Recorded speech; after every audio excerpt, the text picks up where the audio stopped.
Good evening, good morning, good afternoon. I'm Halise Lieberman, the director of the Toby Center for Jewish Life and Learning Foundation, and it's my pleasure to welcome you to this session of TJHTalks in cooperation with the Jewish Partisan Educational Foundation. Before I introduce our moderator, Shana Penn, the TJHTalks team and I would like to thank you, each of you, whether you join us live or via our YouTube channel, for participating in our webinar programs. This marks the end of our third year of broadcasting, and we hope that you will continue to join us and share the information with others as we enter our fourth season. Our session will last about 45 minutes, followed by a brief Q&A session. So we invite you to put your questions in the comment section, and we ask that you tell us where you're connecting from. So without further ado, it is my honor to turn the mic over to Shana Penn. Shana? Thank you, Halise. And hello, everyone. It was really moving to see the photos of the women partisans on the screen before we began. I want to welcome you to this conversation with Sherry Rosenblum, Zuzana Hertzberg, and Sylvia Hudnik. They will be speaking about their respective educational, artistic, and research projects that focus on Jewish women's resistance in the Holocaust. I'll give a brief historical overview to begin with. But first, in light of the 80th anniversary of the Warsaw Ghetto Uprising this April 19th, I'd like to recognize someone in our audience, the great poet and Yiddishist Irena Klepfish. Irena was born in the Warsaw Ghetto in April 1941, the daughter of Rose and Michał Klepfish. 2 years later, her partisan father was killed on the second day of the uprising.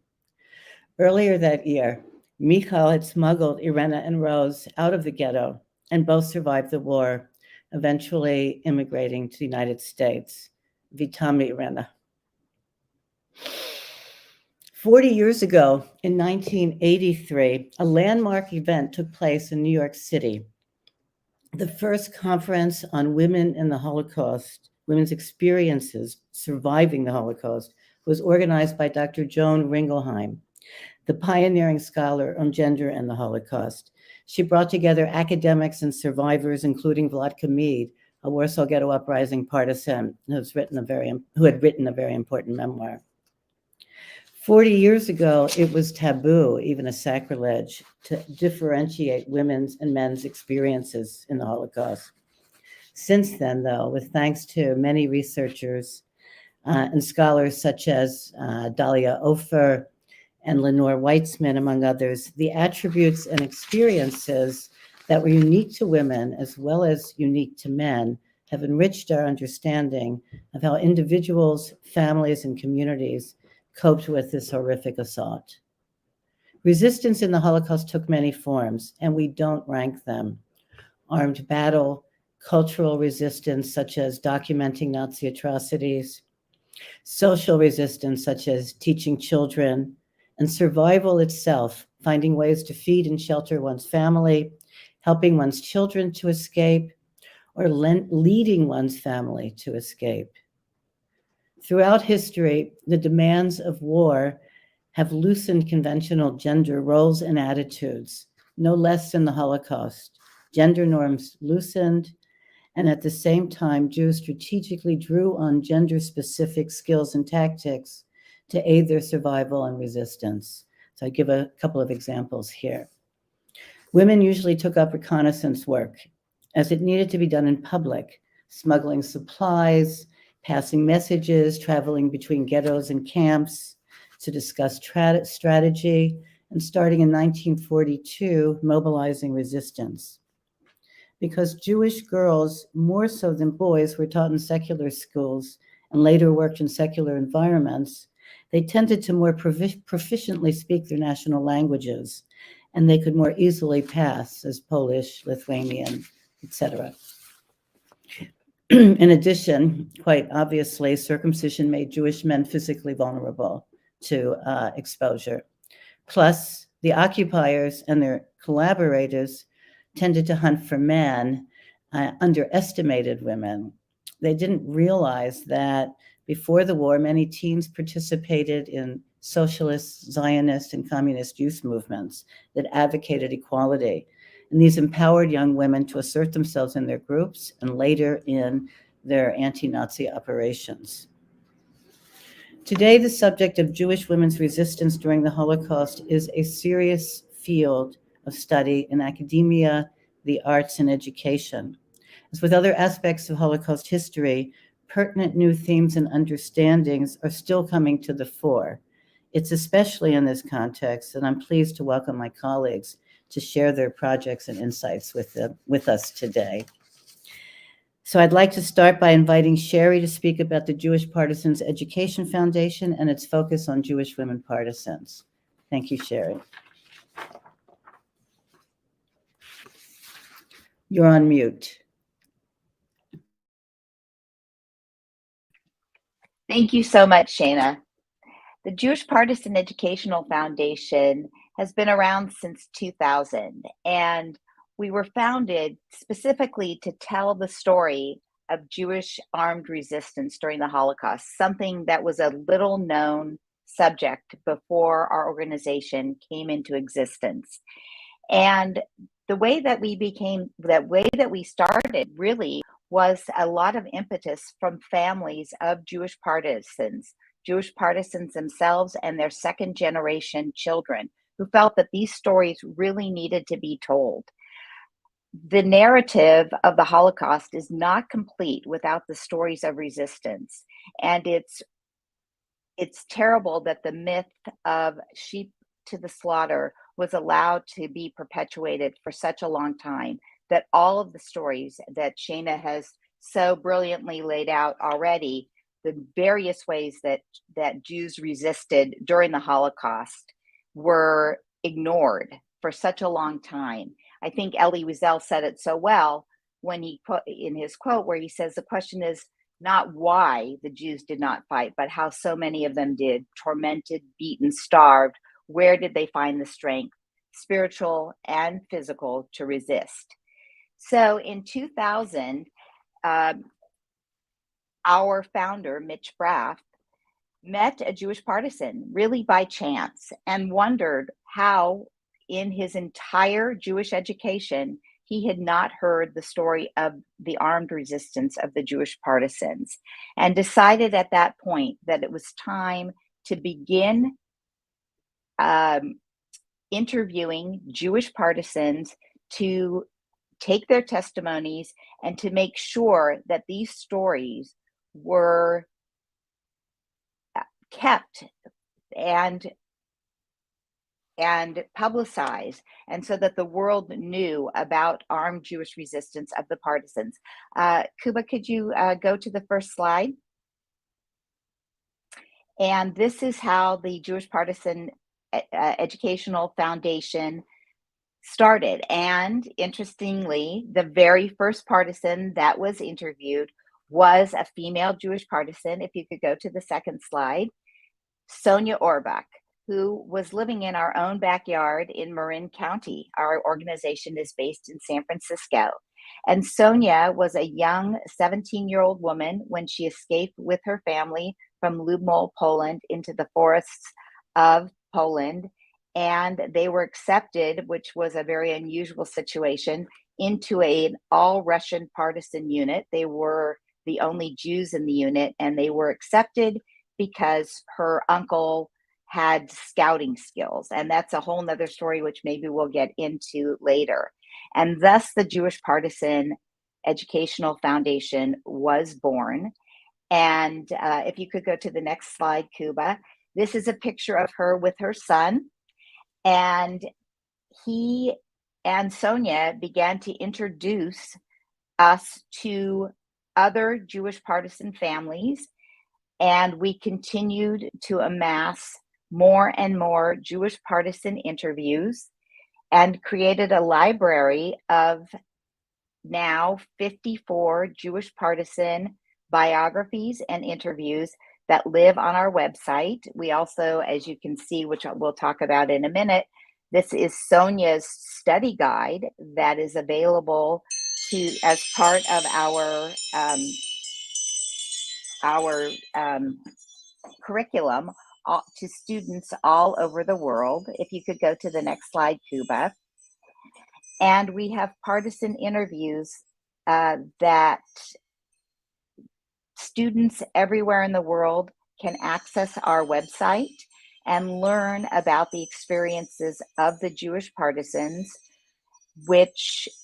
who operated in all countries throughout Europe, of course, primarily in Eastern Europe, because that is where the largest concentration of Jews were.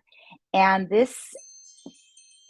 of course, women made up about 10% of all Jewish partisans. And during the Holocaust, these Jewish women were engaged in sabotage, some in combat, and in various roles within the Jewish partisans. And these were young women who left their homes, whose parents sent them out to survive. Often they were the sole survivors of their families. Many of them had been orphaned previously. And this was their sole means of survival. And they faced significant challenges within the Jewish partisans.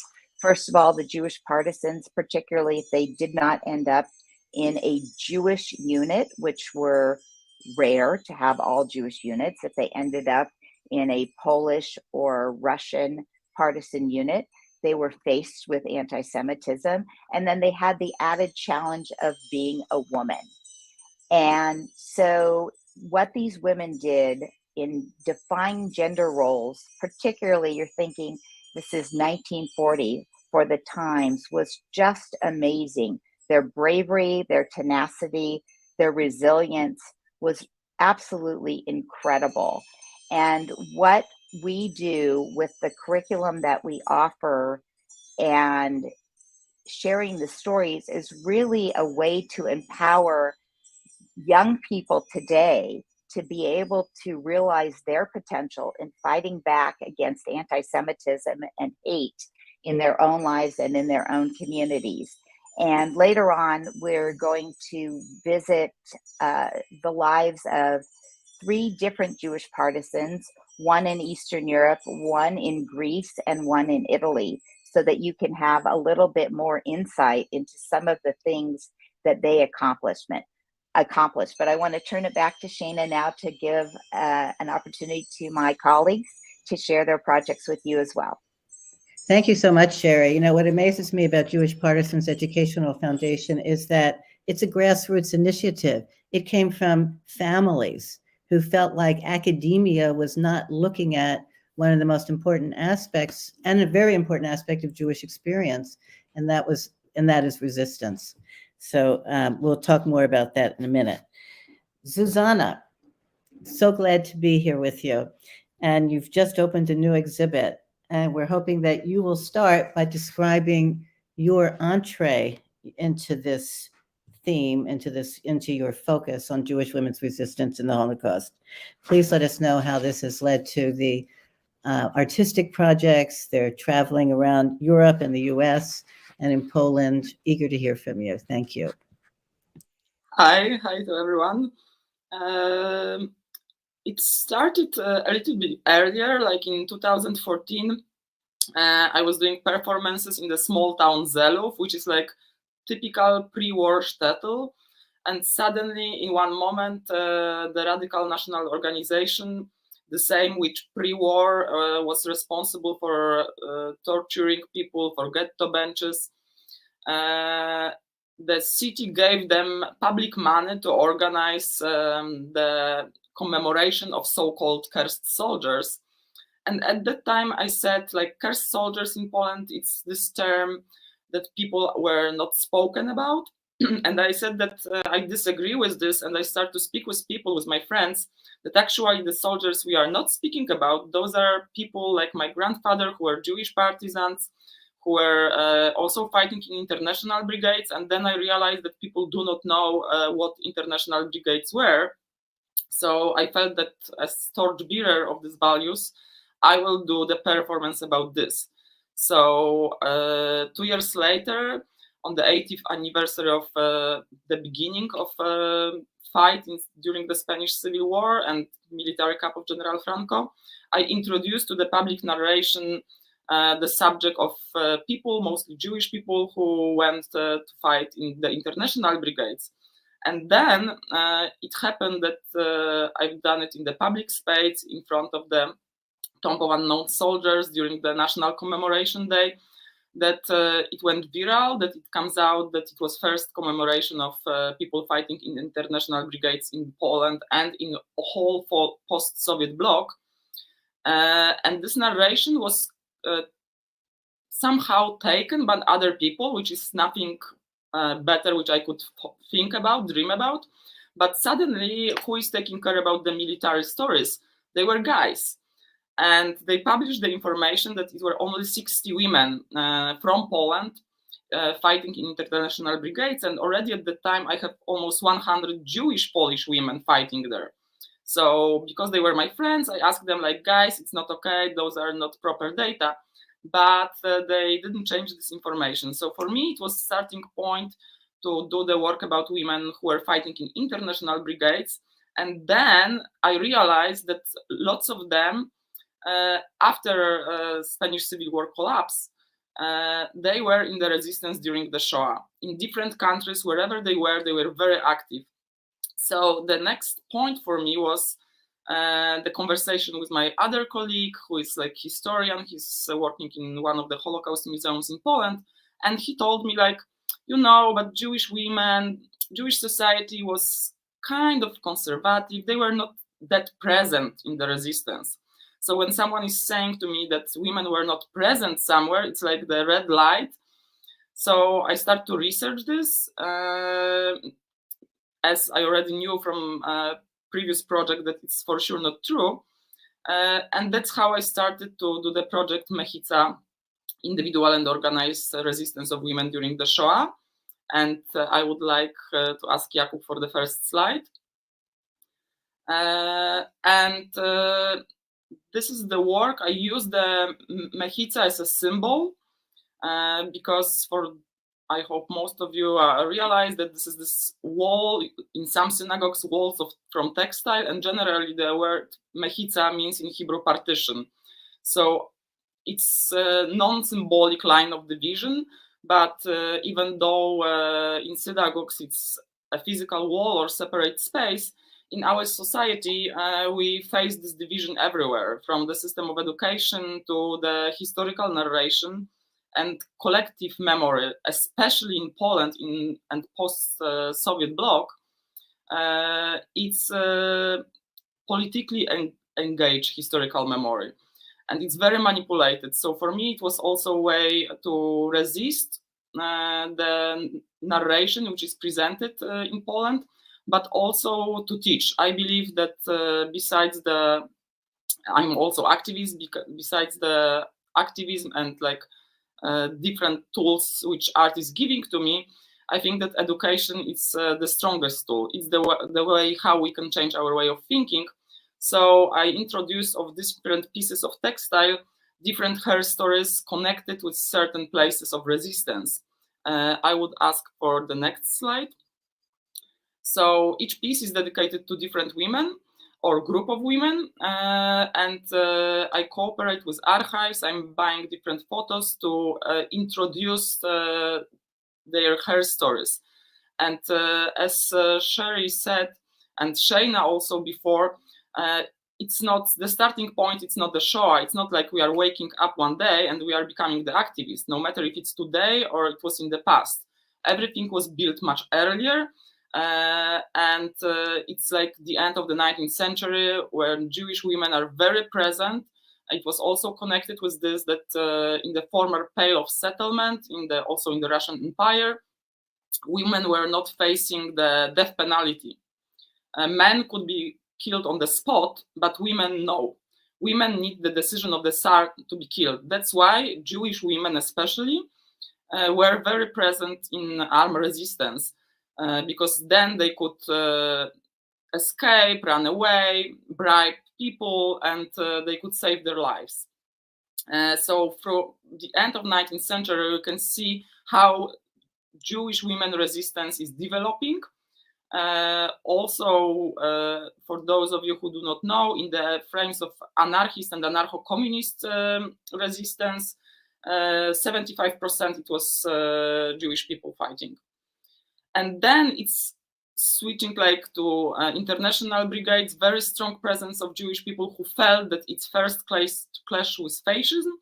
And also the Zionistic movement gave a lot of tools, because usually people do not realize that no matter if it was a more leftish organization or anarchist organization, or it was more conservative of religion organization, all of them has this goal that men and women supposed to be present in the same amount. It's very rare in the between wars, first and second.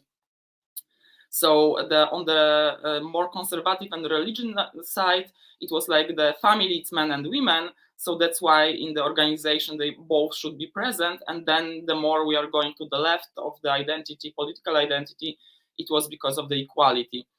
I would ask for the next slide. So each panel has both sides, and I'm introducing the narrations of different women, showing key points of their lives and how this, what they were doing, speaking, changed not only the history before the war, during the war, but also after the war. Not to cut only one piece, I'm trying to show like how they were developing their tools also, how it was possible. And this is what I like about quote, which is on this textile, because also Sherry said how Jewish people were finding the strength to fight. So I think that the quote from Sylvia is amazing. She said, like, we managed to survive in the ghetto because we were aware that we are a collective, a movement. And also what they were saying at that time and bringing back their activism is changing our today and our future, because we have to realize that being in the collectives, this is what we can learn from them. It's super important for today. So I'm also using their knowledge to show how we can resist and how we can use their knowledge in the battles we fight today. I would ask for the next slide. And because the work Mechica, Individual and Organized Resistance of Women, was not shown in Poland, even though I tried. It was one-day performance in Polin Museum, and then I tried to introduce it to different institutions, and there was no place for this. I started to do the banners. As an activist, it was kind of easy for me to enter public spaces. It was the tool which I was using in the frame of different activities. And first action which I've done was during the Warsaw Ghetto Uprising on the anniversary. And I've designed this banner to underline two things. Not only that women were present, that Jewish resistance during the Shoah was based on women, because of the reasons also which Shayna mentioned, but that there were two uprisings. This is what is really important for me, that in survivors, the witnesses, they were saying that there were two uprisings in Warsaw. First one was in January, and it's called the Small Uprising or January Uprising. And without this knowledge, they couldn't proceed the second uprising, which was April Uprising. And because it was the pandemia and the time of absolute lockdown in Poland, this work gets big visibility in the internet. I would ask for the next slide. And also the way people respond to this encouraged me to do another action, and I will ask for another slide. The another one I did in Białystok to commemorate Heike Grossman. This is also the textile which I have behind me.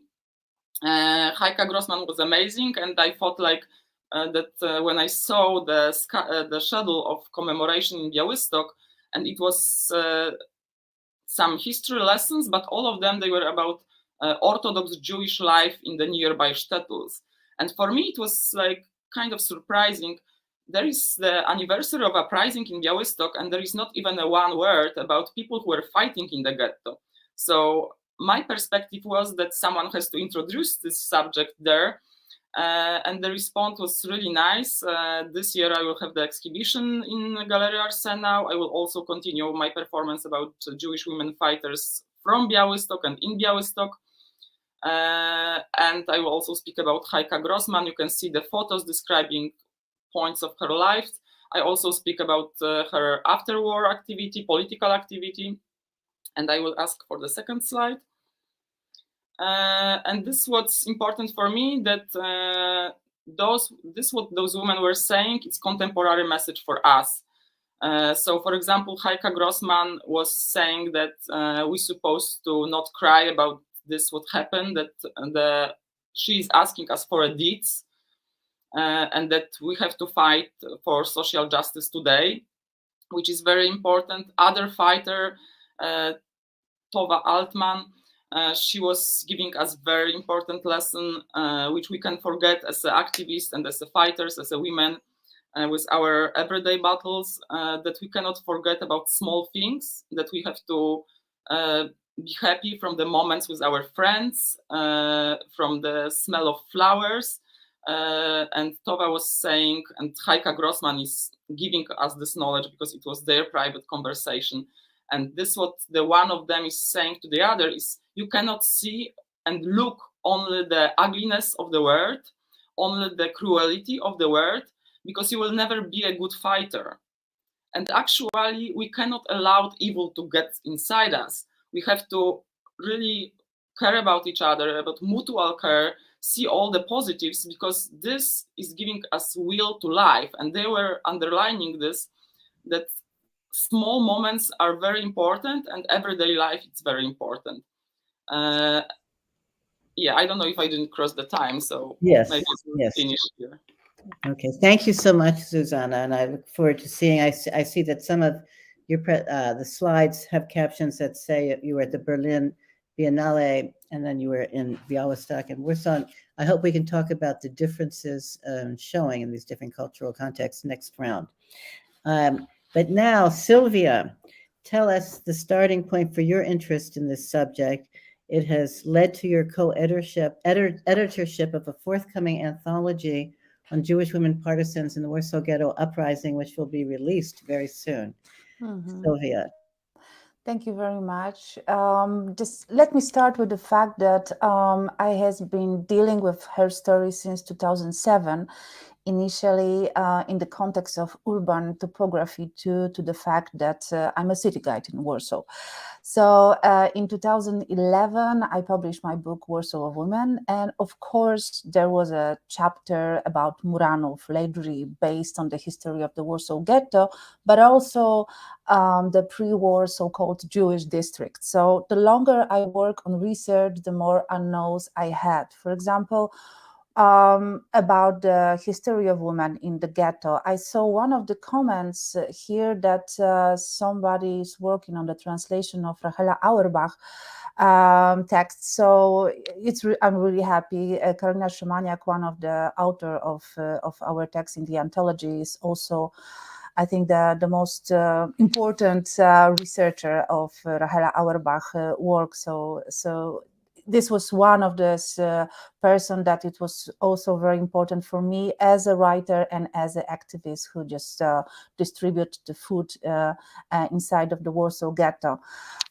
So concerning the individual heroines, it was a time when many people were not interested in history, but really very quickly these fields developed in Poland in a very interesting way of combining the activist researchers, the academic ones perspective, but also the artistic one. And like Zuzanna said, it is also important to have this balance between the artists, activists, researchers, and the memories. So what Monika Schneiderman and I wanted to achieve by publishing our anthology called A Matter of Character, Women Partisans or Women Fighters from the Warsaw Ghetto was based on this several premises. The first of them is, of course, regaining the memory of women who just took part in the Warsaw Ghetto Uprising and help means like in the conflict.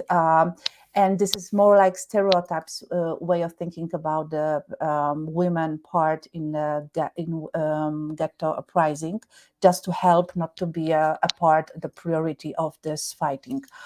And although initially the idea concerned the uprising in other ghettos and the situation of women inside of them, but due to the round anniversary of the Warsaw Ghetto Uprising, we decided to focus only on the city. Hope that there will be another part based on this her stories of different cities.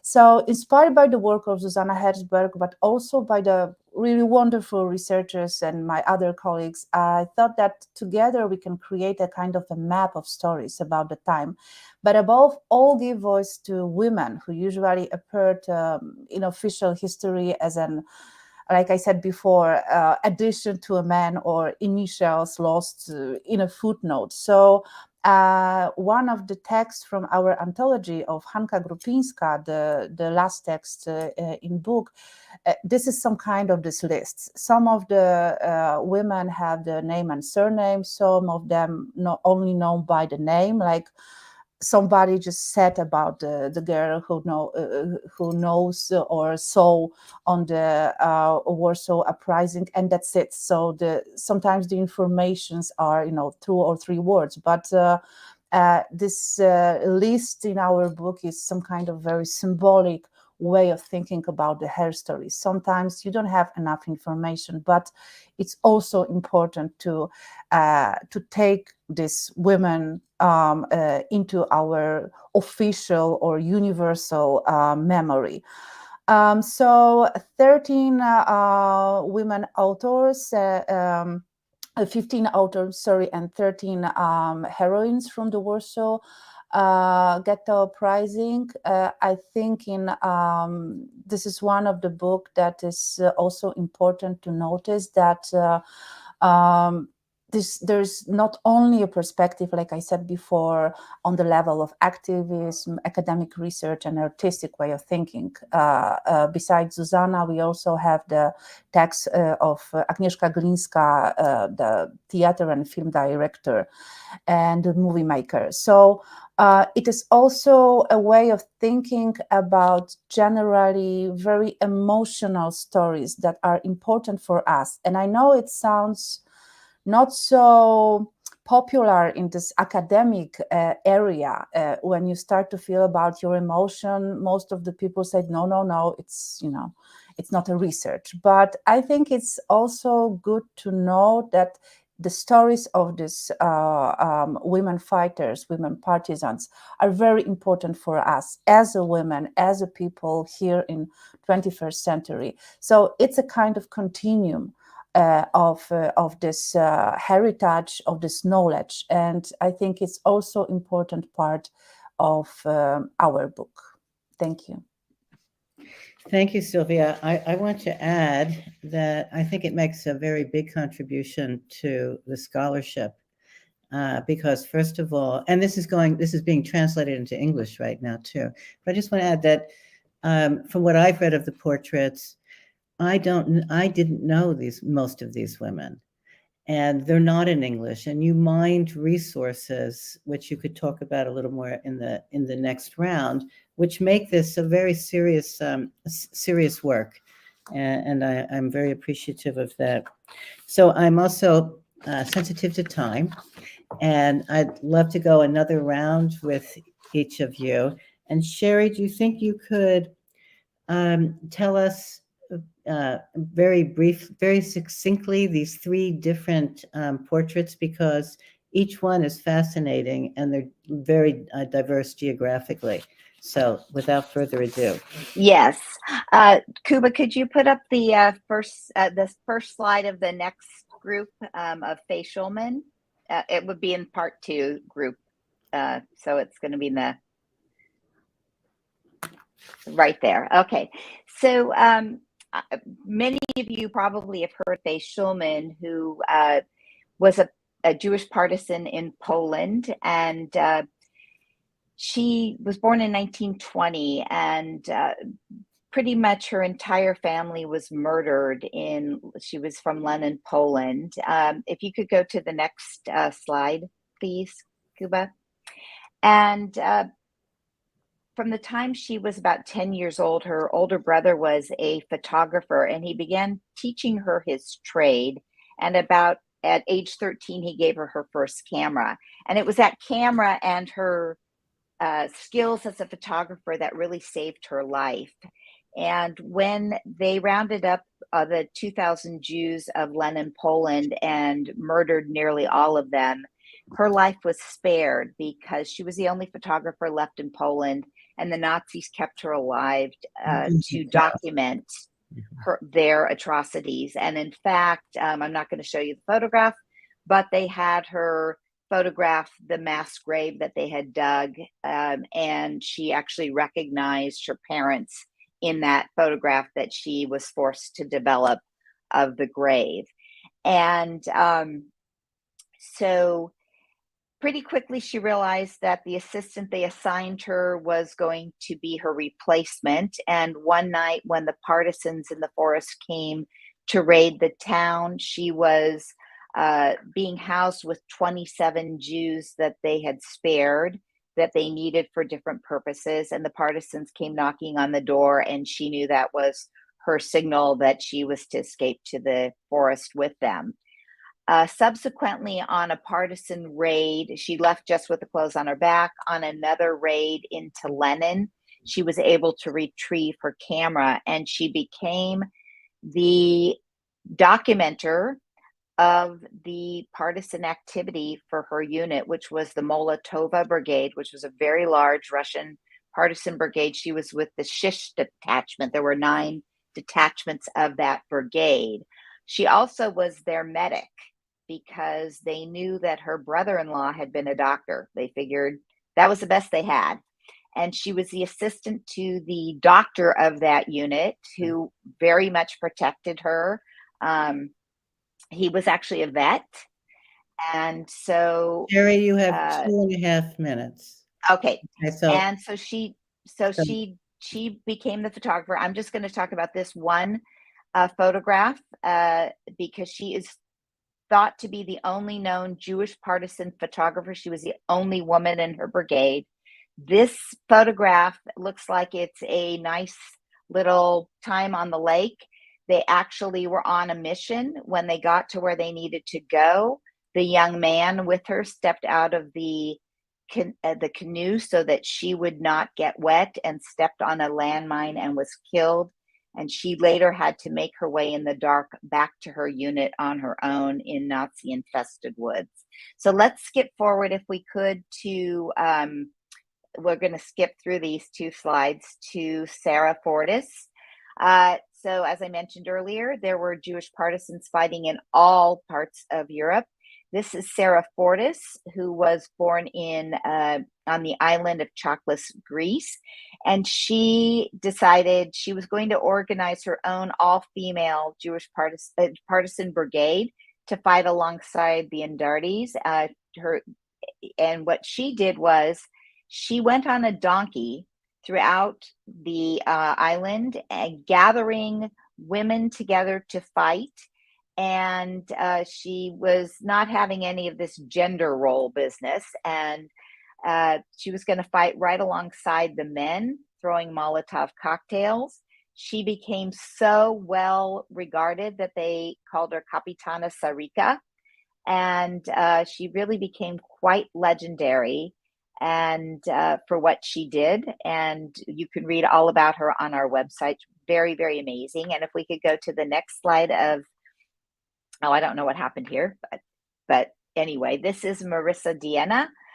She was with the Garibaldi Brigade, and what she did, again, because she was a woman, she was worked with the Italian partisans, and she was able because women, of course, were less suspect than men, to ride her bicycle and to deliver messages to the partisans as a partisan, very, very important communications throughout the area in Italy that she was working in. And this was really instrumental.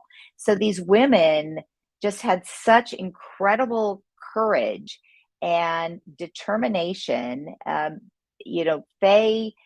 She did find out later after the war that 2 of her brothers survived, but the entire rest of her family had been massacred right in front of her. Much of what she did was to survive, to save others, but a lot of what she did also was out of revenge. And her photographs have gone all over the world to show the horrors of war and also the strength and power of partisan resistance. And Thank you, Sharon. thank you, Shana. We could actually, so Susanna also focuses on facial men. And Susanna, you could speak about that. You could about Faye in your work. You could also speak about the experience of showing and comparing Poland to the US and Germany. And again, we're down to 3 minutes per person so that we can then open up for some questions. Okay. I think that Sherry said beautifully about Faye, so I will maybe go to other women, especially that I hope I pronounced the name well. Roberta Kinley asked about on the chat about acts of sabotage. So I would love to say about first act of sabotage in Vilnius. And I'm not saying the first act of sabotage in minoritarian movement, in Jewish movement. First act of sabotage in general, in majoritarian and minoritarian groups there, was done by Jewish women, Witka Kempner, later known as Witka Kempner-Kovner. And Witka was saying that all what was done by men and women did, and much more.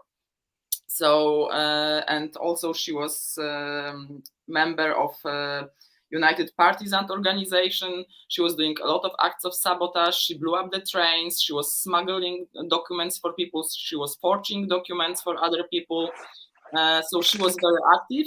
And one of acts of sabotage, which for me is very important, it's connected to the uprising in Auschwitz.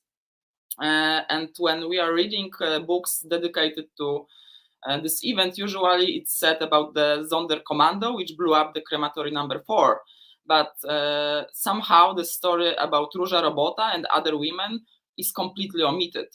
And no one is posing the question how it was possible that guys could blow up the crematory number 4. And it was due to hard work of sabotage of other women. They were slowing down the nearby factory, Union Metalwerke factory, which was the factory of gunpowder. And they were risking their life for a long time on the everyday basis, taking out the gunpowder from the Union Metalwerke factory, which was close to Auschwitz, and they were bringing this to Auschwitz. And thanks to their actions, whole uprising took place. So it's very important, and they were like smuggling this gunpowder in the knots of their scarves, under their nails. They were putting this in small packages and placing it in their vaginas. And also they paid much cruel price for this. They were killed in public, cruel performance, public hanging. And one of the things which Róża Robota screamed just before she was hanged, it was sister's revenge. And she was saying to her friends, to her comrades, that she's not regretting, that she's asking them to continue the fight. So women were really strong, and those her stories are really amazing. And coming back to the Shaina's question, yeah, the audiences are very different. I think that Poland is very different due to this, that in other countries people do not know, and it's different when people do not know. And also in Germany, but especially in US, the audience is used to asking questions, so it's also easier in the way. In Poland, because of the system of education, we are not having this attitude. But also in Poland, there is huge manipulation. History is a strong tool used by right-wing government and by fascist groups. So people had the knowledge, but this knowledge, it's like mythology. So it's much more difficult because they think they know, and you need, like, the person need to struggle and to convince them that the story was different. That also due to this, what Shaina was saying, because Jewish families were big before the war, and obviously the families were taking care more about the education of men, then women was receiving so-called worst education, and because of this they were going to Polish public schools. But this was also something what allowed them to perform better how to be majoritarian Pole, not only because they knew language very well, but not only this language was taught in the Jewish school, because Jewish people were speaking amazing literary Polish. But Jewish women, because of this, that they were attending Polish schools, they were using the slangs. They were also having friends, Polish friends, which means when the Shoah started, that they have whole network already built. Sometimes they were also member of the majoritarian organizations. Right. So Right. lots of things change the situation, that women could be very successful fighters, and they had more actually tools to do it. Thank you, Susanna. And Sylvia, I know you wanted to say something. I'm going to give you the floor for what you'd like to talk about. We had talked about various things for the second round. Please, let you. Okay, thank you. So I know we don't have enough time. I just wanted to say something about that Sherry and Susanna just said, especially the last one about the history politics in Poland, which is very ideological way of thinking about the past, especially when the past is about Jewish people, about communist people. And in our book, we have one of the Warsaw Ghetto fighter called Dorka Goldkorn, Joanna Ostrowska, wrote about her. Joanna Ostrowska is a researcher and a writer, for example, book called They, the Homosexuals in World War II.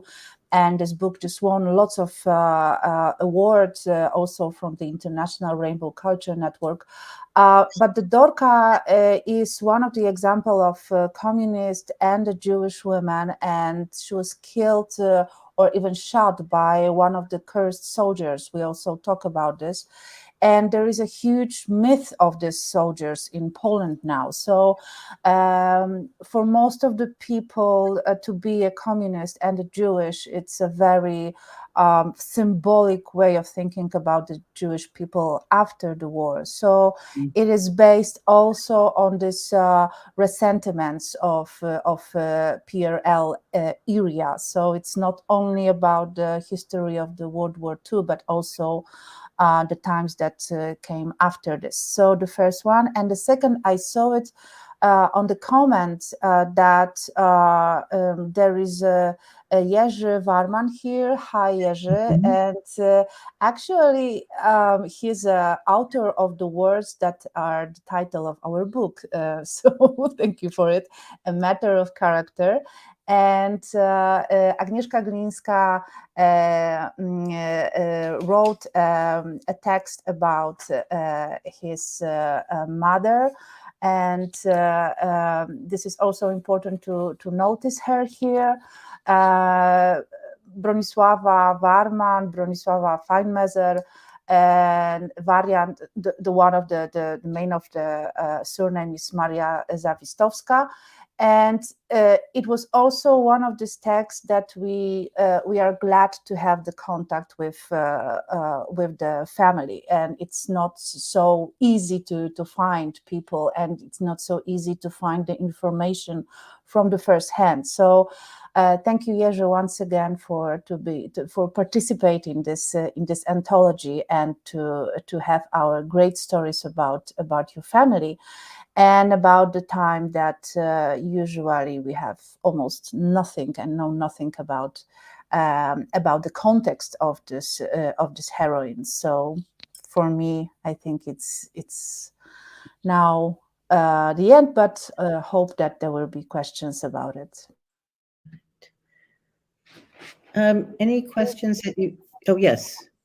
Who was that? Do any of the three of you wish to ask something to each other as we're I looking? would like only to add, because I see the questions, that I have the bios in English, also done in English.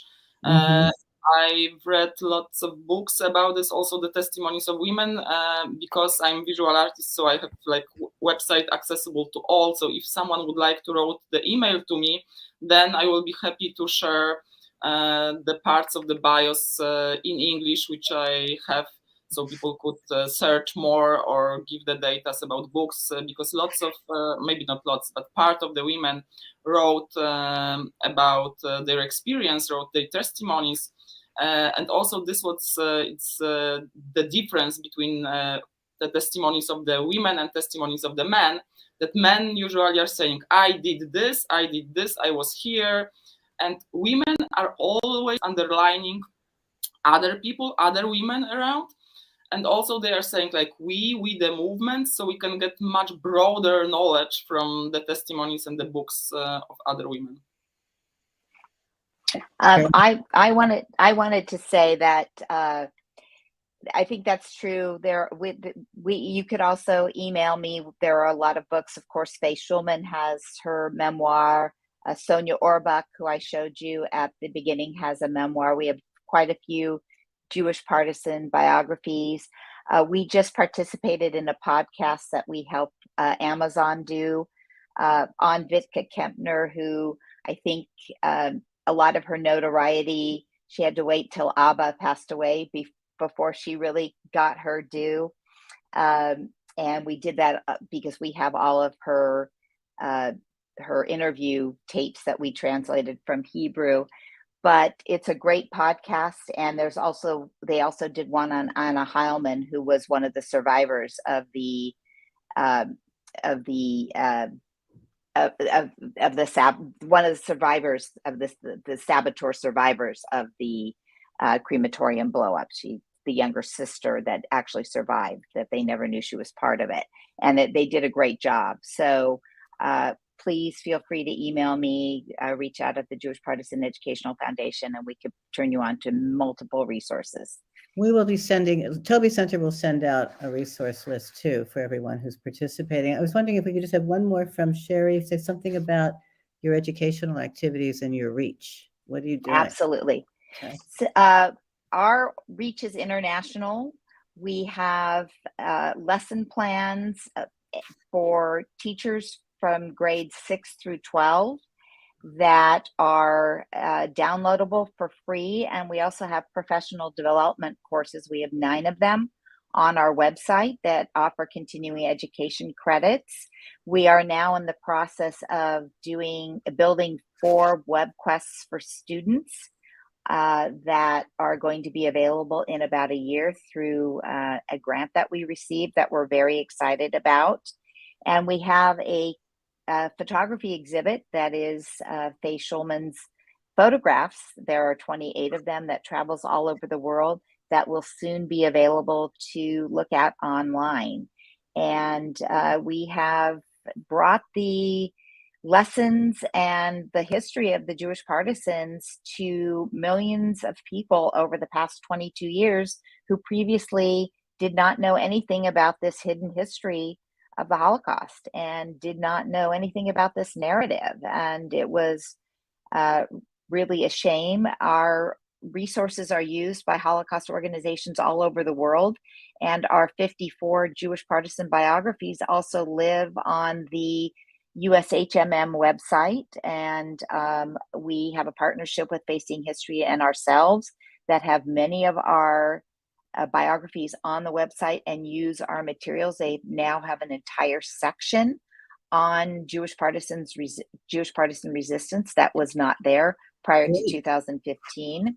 And so we're really trying to write a very serious mission. Thank you so much. Halise, I see you're here. Halise has appeared.